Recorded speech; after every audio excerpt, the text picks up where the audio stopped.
Harani Harris, yeah. right?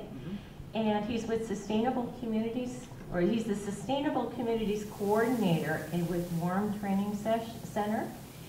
And he's an advocate for sustainability as a force through which cities can revitalize, thrive, and innovate. A graduate of U of M, SNRE in urban planning, his wide-ranging skills include policy and program development, data analysis and systems, and the design and facilitation of public processes.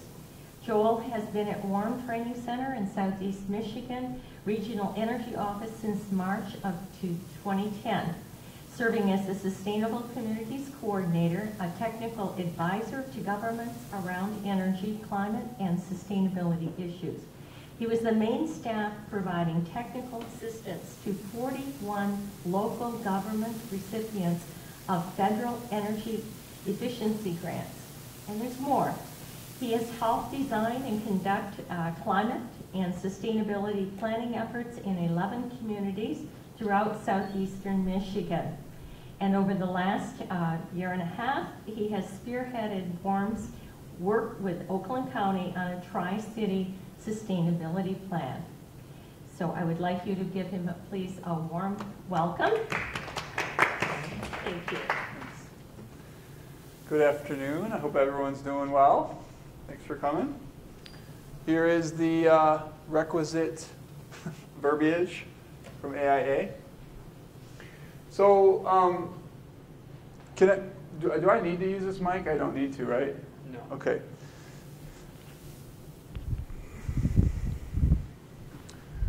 So today I wanted to talk about some of the sustainability planning processes that we've been engaged in Oakland County, and to kind of talk people through some of the lessons learned from those processes going forward, and how we can apply them in future processes. So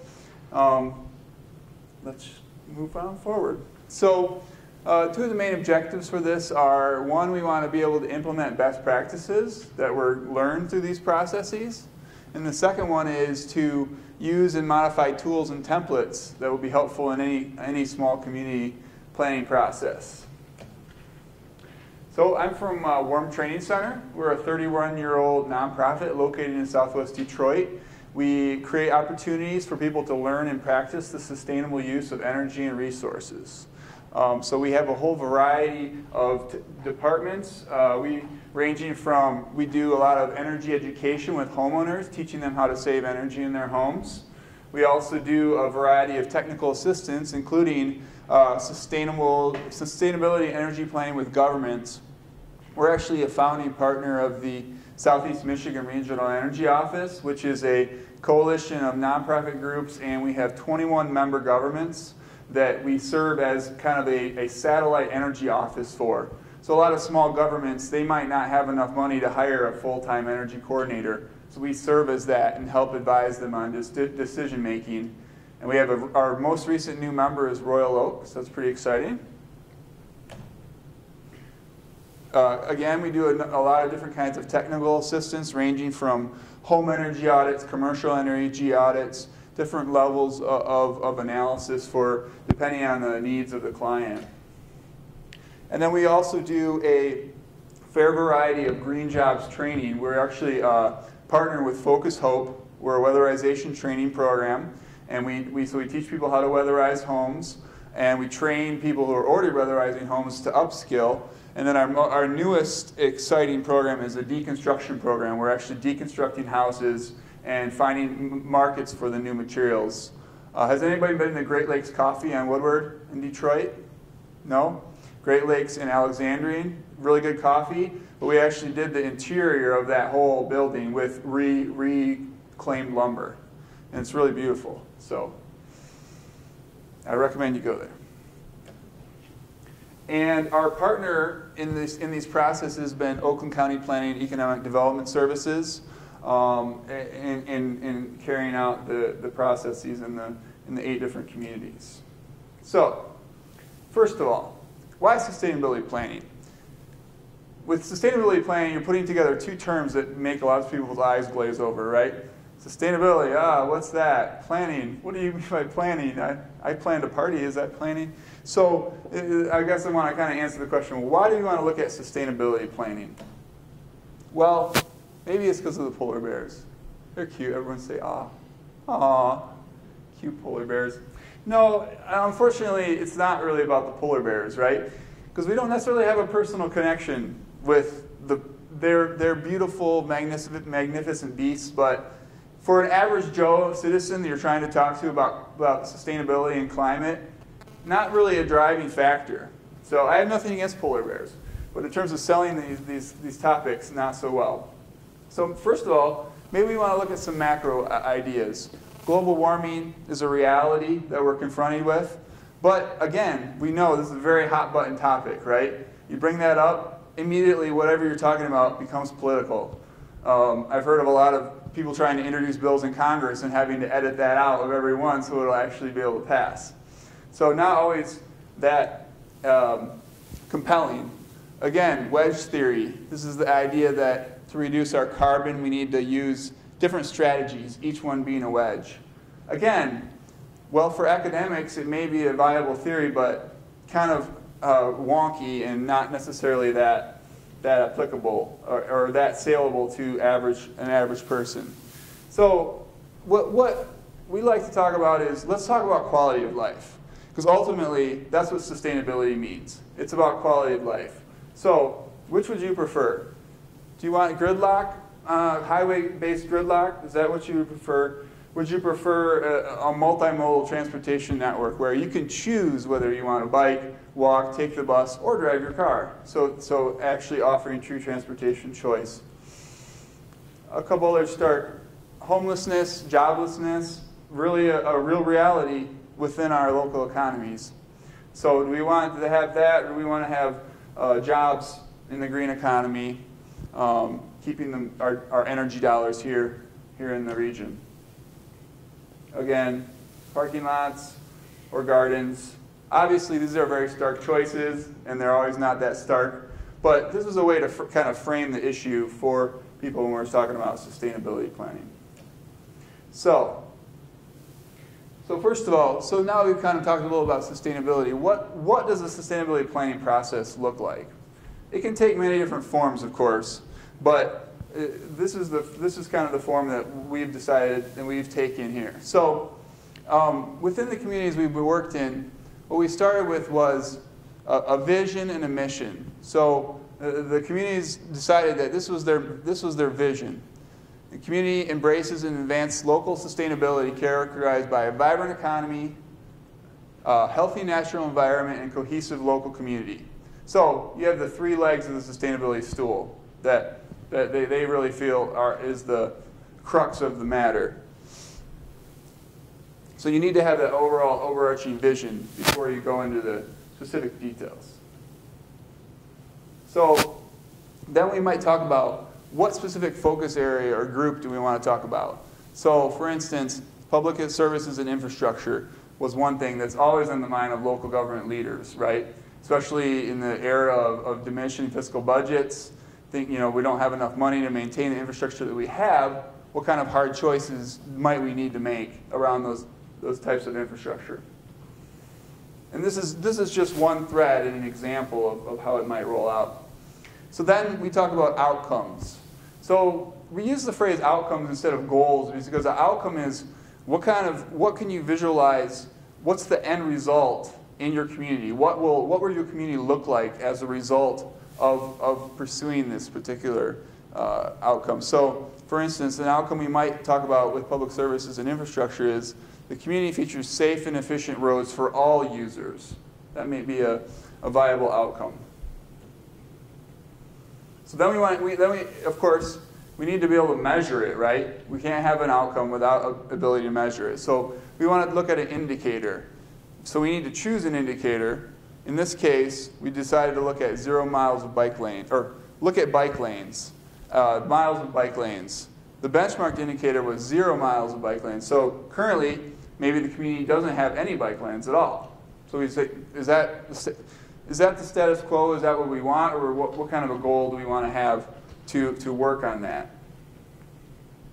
So that might lead to the target, right? So they might have a target of 25 miles of bike lanes within 5 years, let's say.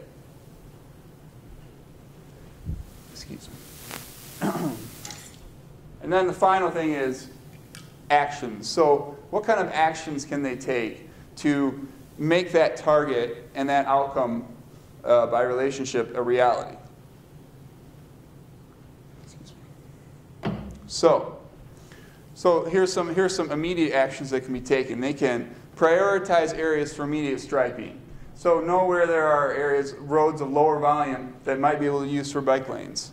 Prepare a non-motorized plan. That's a great first step when we're looking at really optimizing the roads for all users.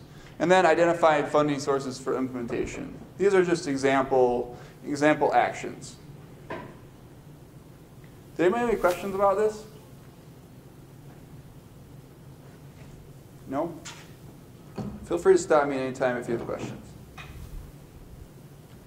Okay, so that was kind of a more of a theoretical overview, but it was based in these two processes. So essentially, we've been working with two different sets of communities to do a multi-community sustainability planning process.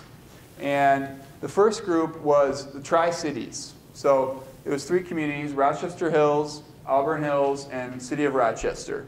And they basically joined together and submitted a proposal to Oakland County Planning and Development and said, yeah, we want to do this. We want to get technical services so that we can actually create a plan that will help lead our community forward and become a more sustainable community and a better place to live.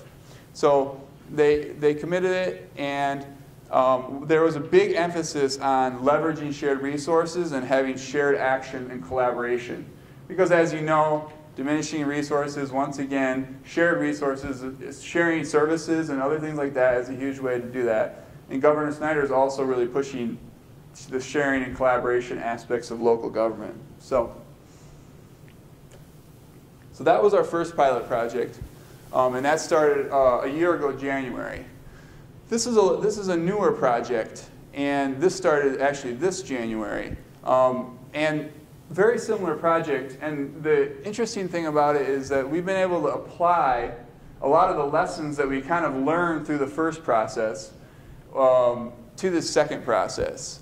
And this is with the Woodward 5 communities, Berkeley, Ferndale, Huntington Woods, Pleasant Ridge, and Royal Oak, and working with them to also create a sustainability plan, which actually started this January.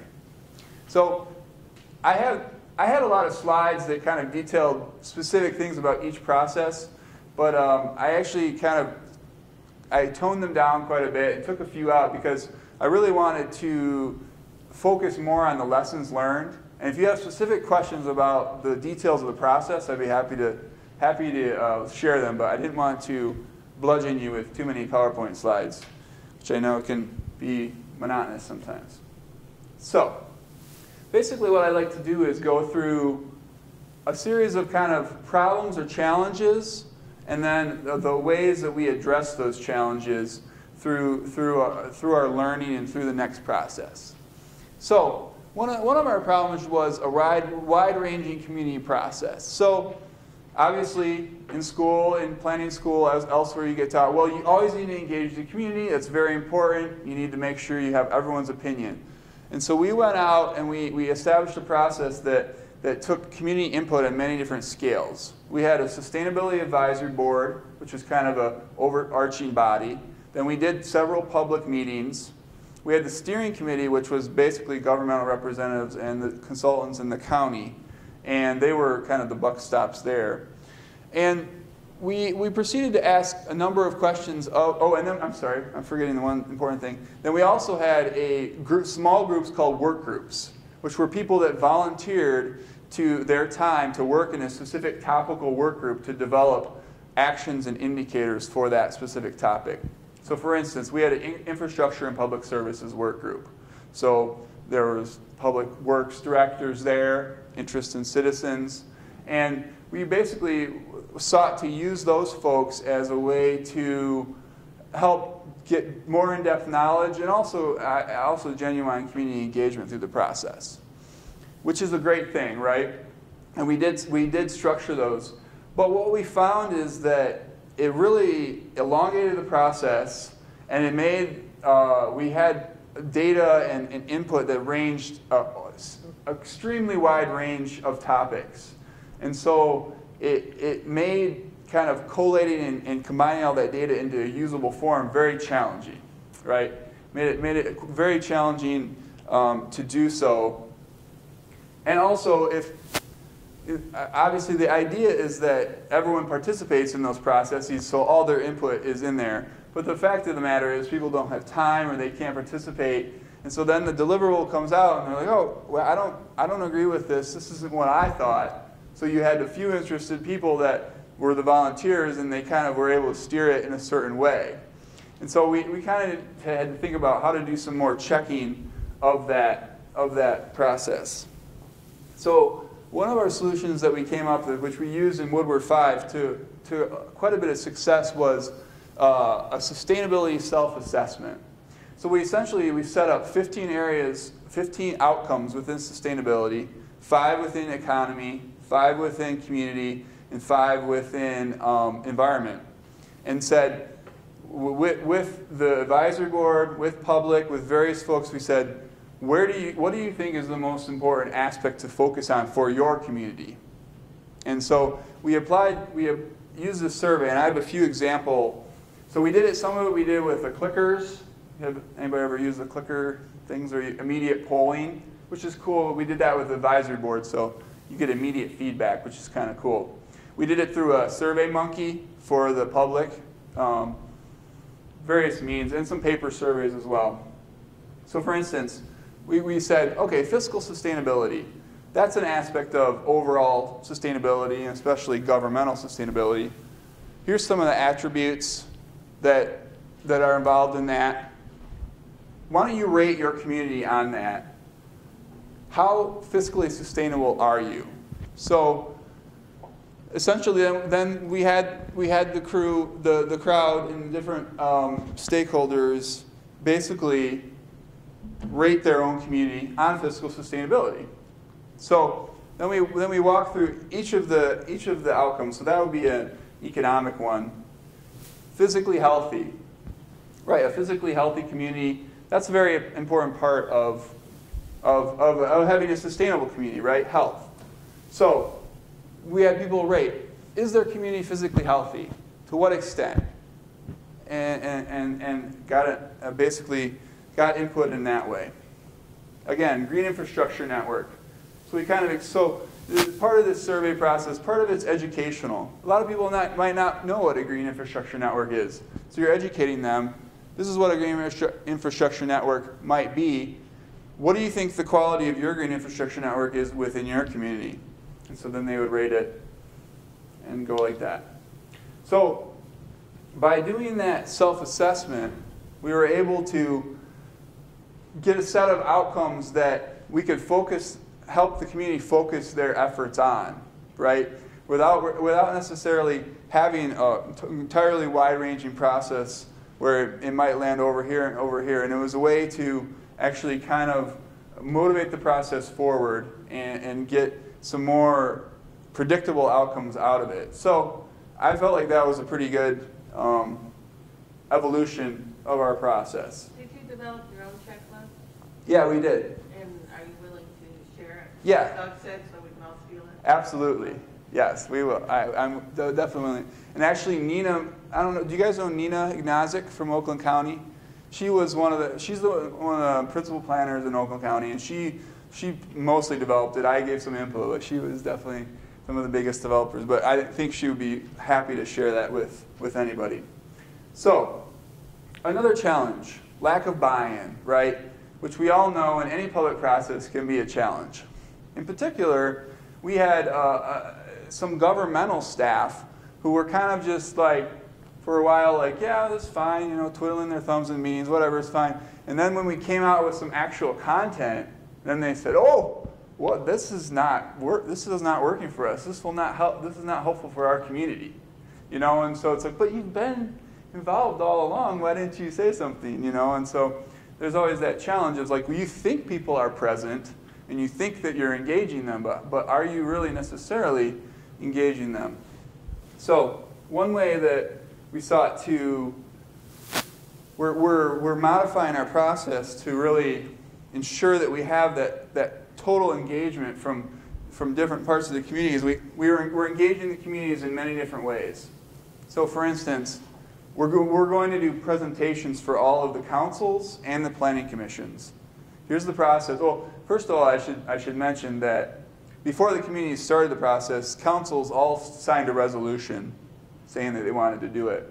But, you know, I think they signed a lot of resolutions, and so the memory gets weak. So we were making periodic report backs to the councils to let them know, okay, this is how this process is going. Here's where we're at. We've developed 12 outcomes, and these are the indicators we've decided to measure them with. So, staff. So, frequently engaging with staff from all of the cities. So at least monthly, we have meetings with the staff from all of the different cities to engage them in terms of where they're at. Of course, engaging leadership, mayoral, elected, other city managers, any other leadership within the community is very important. And then, of course, the public.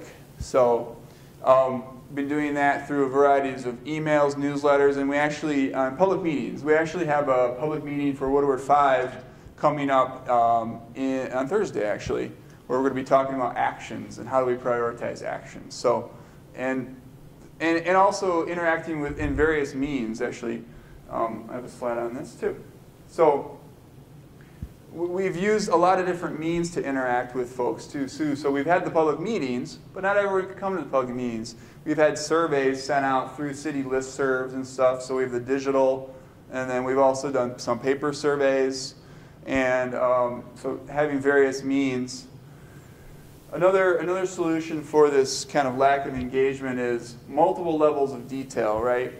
So this is a spreadsheet, for instance, that the city government, the city staff would look at in a meeting and say, okay, where are we at with condition of bridges? We have 17% bridges deficient.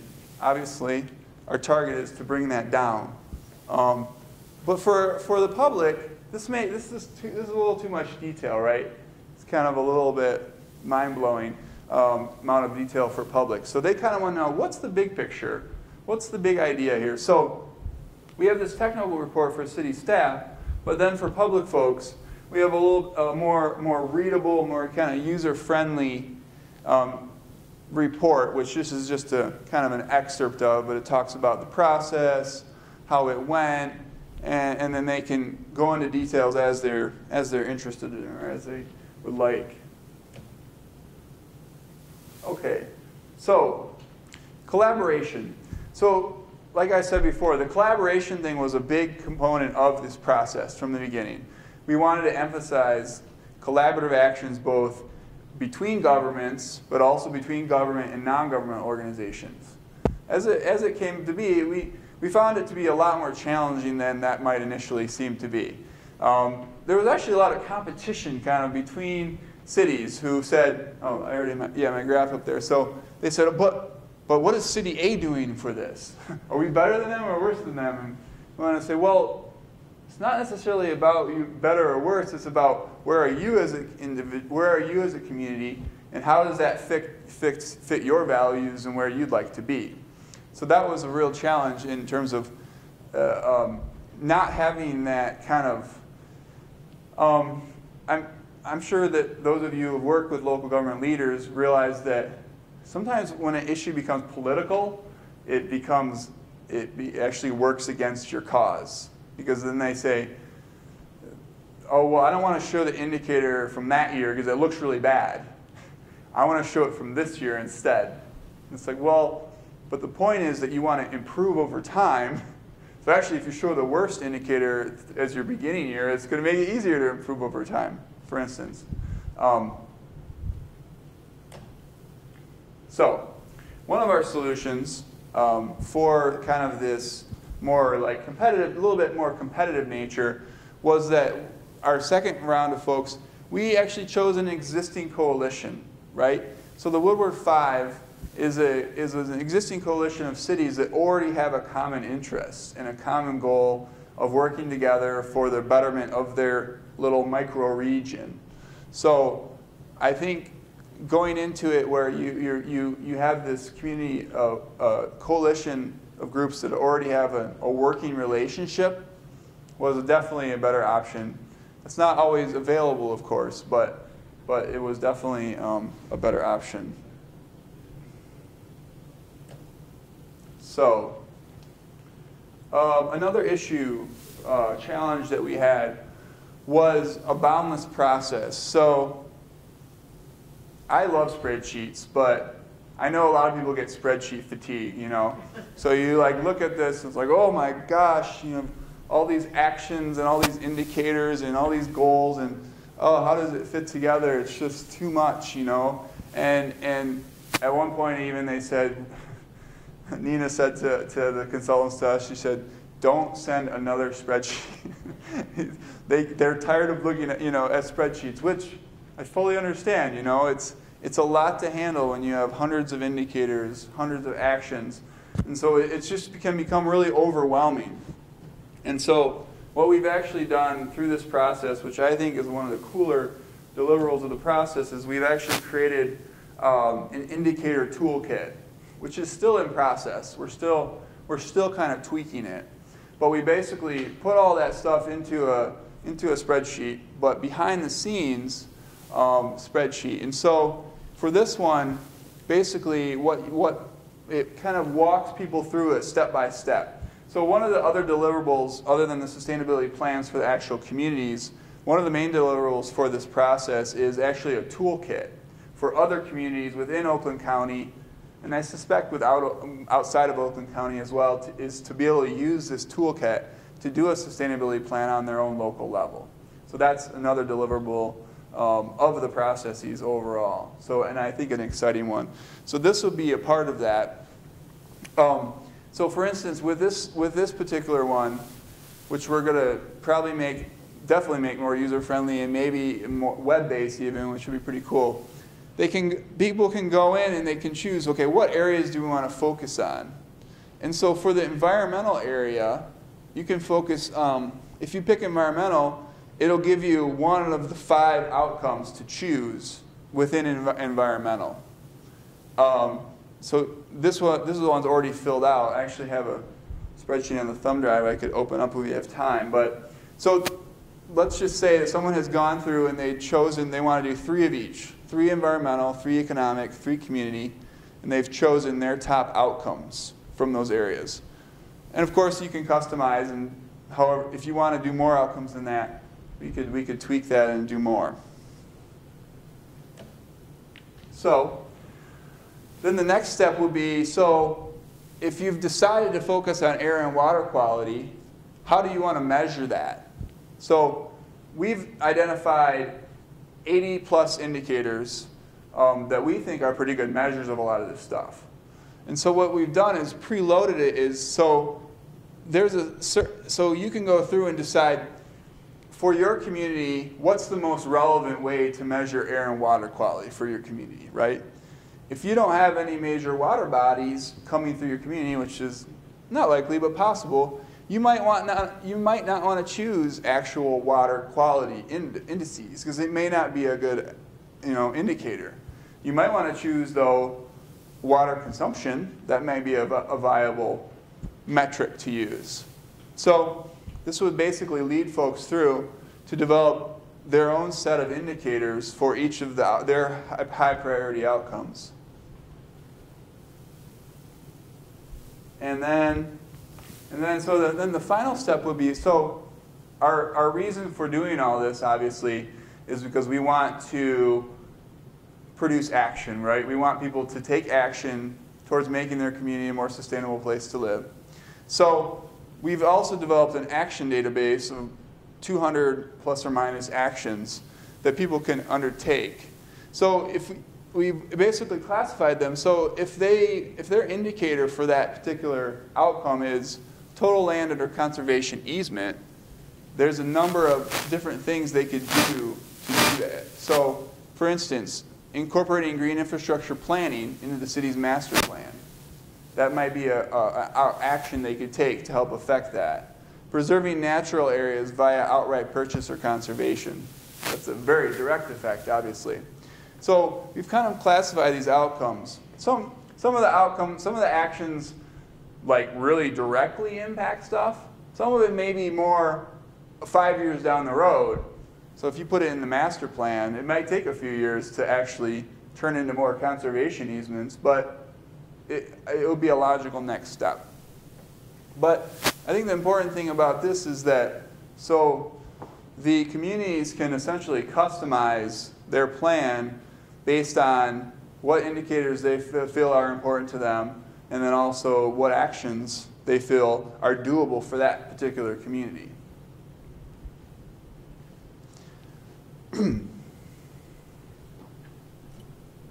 So, another problem. So, if any of you have worked with local government leaders and local government staff, you know that most of them are doing like 3 jobs where they used to just do 1. And so very short on time, very short on staff resources. And so we wanted to help our staff, make it so their heads weren't hurting, and help make this process a more easy process for them to be involved in. So as I kind of mentioned earlier in the previous thing I showed was a part of this, what we're creating a whole toolkit for sustainability planning that goes through all the stages from pre-commitment to implementation of, if you're going to do a sustainability plan, here's what that section is going to be for, and then here's some potential resources that you need, right? So you need leadership buy-in. So a leadership letter, maybe a template to relevant leaders within your community about why is this important? Why should we even do this? That's an important thing to have. Timeline, of course. Roles and responsibilities, we know that's very important too, so to outline those from the get-go. So we're essentially assembling this toolkit that are going to be available to communities throughout the region, which I think is kind of exciting. And then finally, our final challenge or problem, will it get implemented? That's always the question about a plan. So, excuse the awkward paste here, but so what we did was we created action plans for each of the cities, and also for the public and the public stakeholders. We've created action plans where each action, in this instance, evaluate ROI for an energy efficient or alternative fuel fleet vehicles for replacement. This would be a recommended action. And so they've gone through and looked at, well, first of all, what type is it? It's an operating policy, so maybe not that hard to change. The cost is medium. The impact is high. Then we have a lead. The Department of Public Services will be the lead on this particular one. And then, obviously, a pretty short time frame, because changing just an operating policy, easier than changing the master plan or a zoning code or anything like that. So we've kind of identified some important aspects of this, and the government staff and government leadership have signed off and said, yeah, we agree, this is our plan. And the other thing is, we have a small number of actions, right? Because we realize the more you have, the less likely they'll be implemented. So each government has, I think, like 2 to 6 maybe, not a lot, because sometimes less is more in these type of things. How am I doing on time?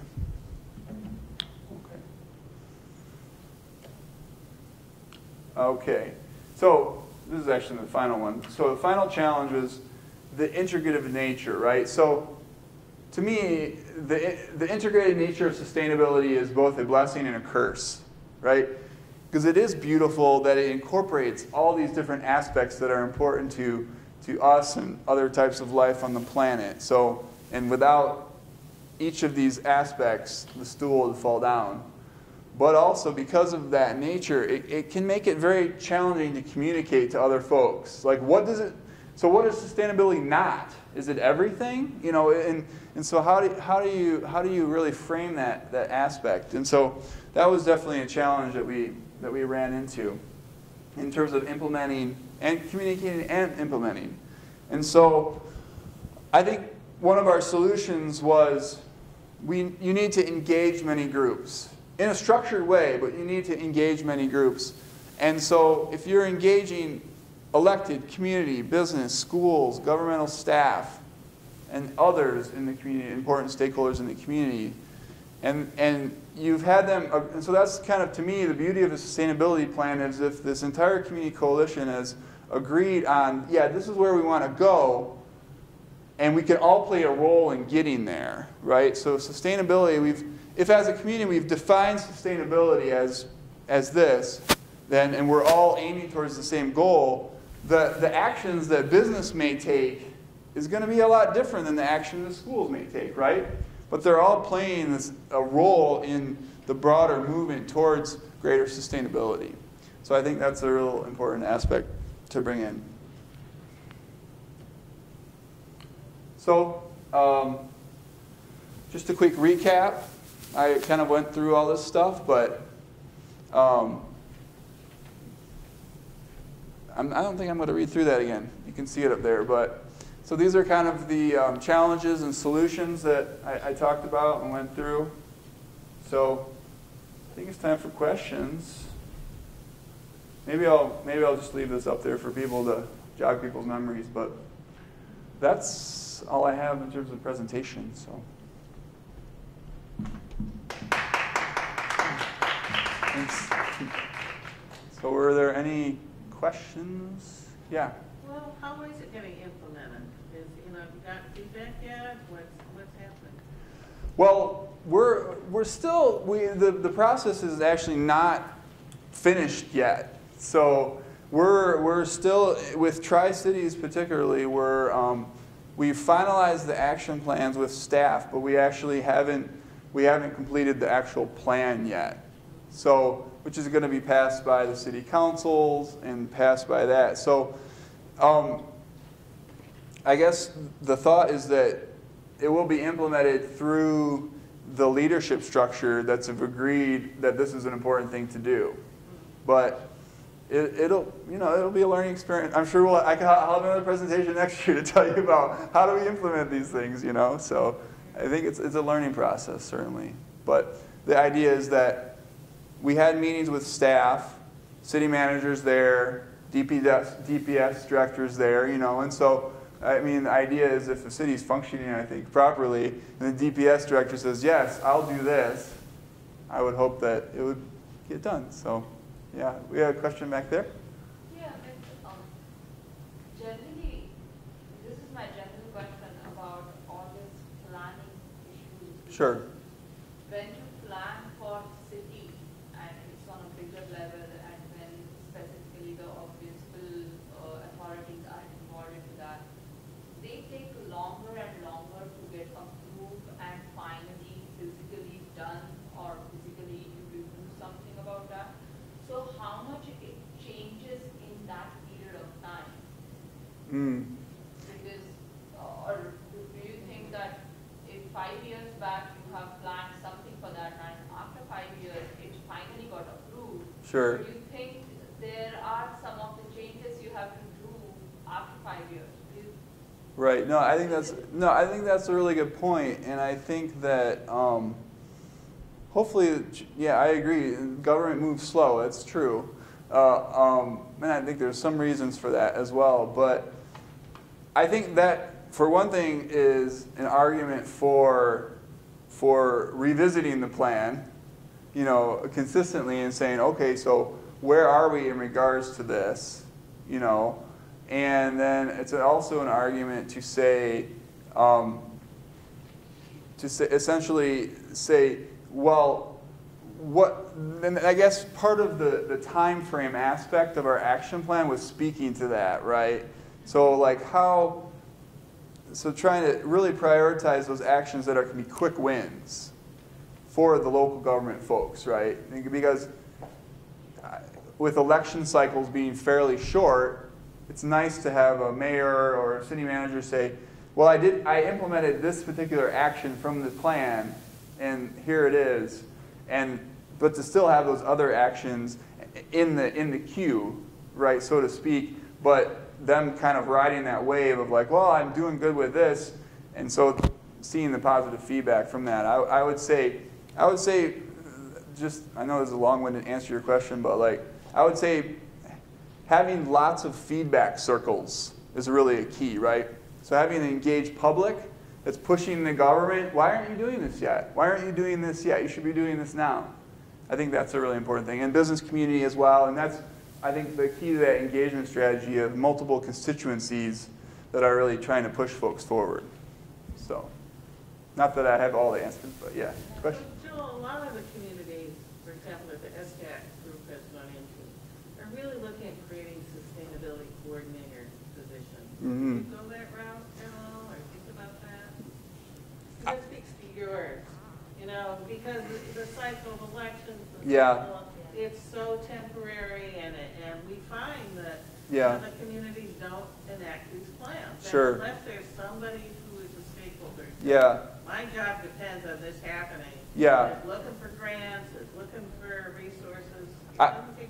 Yeah, I mean, I think that that's the best of all possible worlds is being able to have a sustainable coordinator or someone who just de facto takes that role on.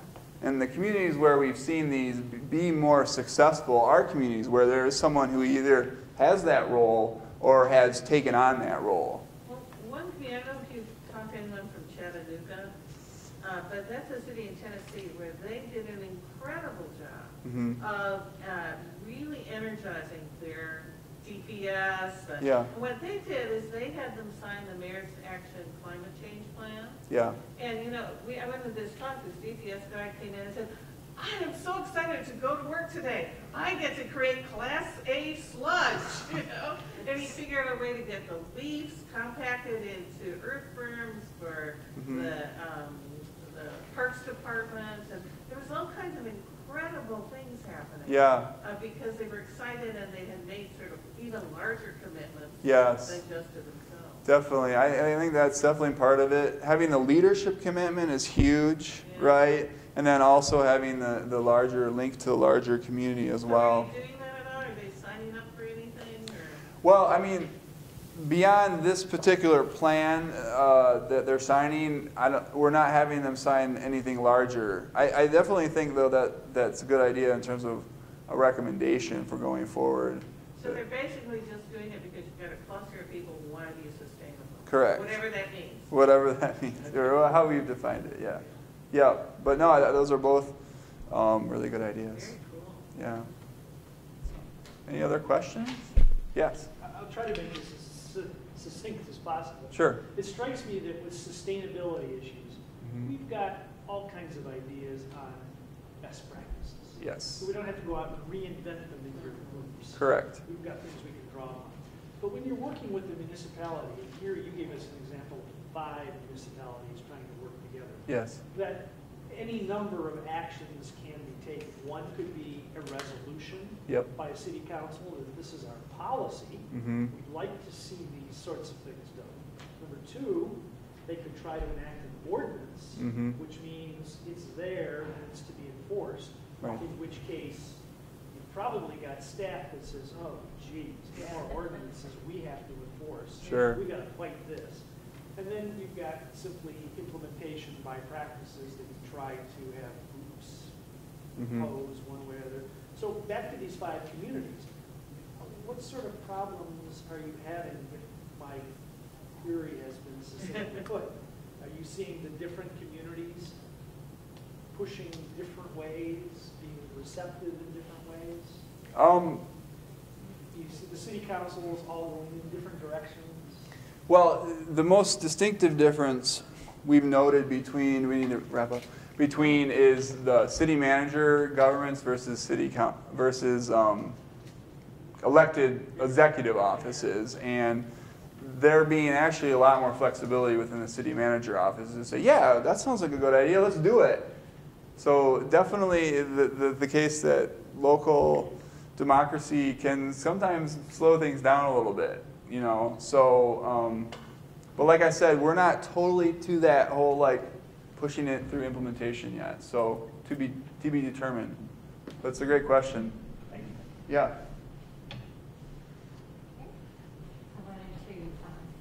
Thank you. Thank you so much. And we also have a certificate here Great. for you. Thank you so much. Appreciate it. Thanks a lot.